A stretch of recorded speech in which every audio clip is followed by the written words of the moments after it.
अस्सलामुअलैकुम, आप देख रहे हैं होराइजन न्यूज़ HD। खबर शामिल करते हैं साहिवाल से।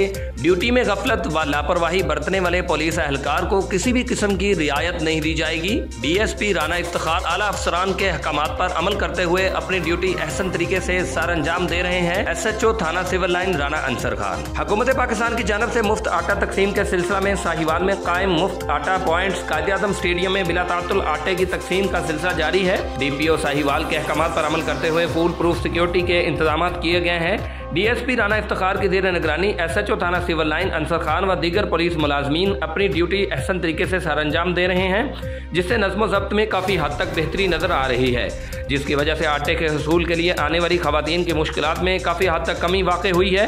खवातीन बआसानी टोकन लेकर आटा हासिल कर रही हैं। DSP राना इफ्तिखार ने मीडिया नुमाइंदगान से गुफ्तगू करते हुए कहा कि हम अपने आला अफसरान के अहकामात पर अमल पैरा होकर आने वाली खवातीन को हर मुमकिन हद तक सिक्योरिटी के हवाले से तमाम तर सहूलियात फराहम कर रहे हैं। ड्यूटी पर मामूर एहलकारों को सख्ती से हिदायत जारी कर दी गई हैं। ड्यूटी में गफलत व लापरवाही बरतने वाले एहलकार को किसी भी किस्म की रियायत नहीं दी जाएगी। इसके अलावा पॉइंट्स पर जिला इंतजामिया की जानब से इमरजेंसी की सूरत में रेस्क्यू 1122 स्पेशल ब्रांच की team, traffic warden, elite force के जवान और टोकन काउंटर पर मौजूद अमला भी अपनी जिम्मेदारियां अहसन तरीके से सर अंजाम दे रहे हैं। Report Rauf Shahzad Jatt, divisional bureau chief Sahiwal, Horizon News HD, Pakistan.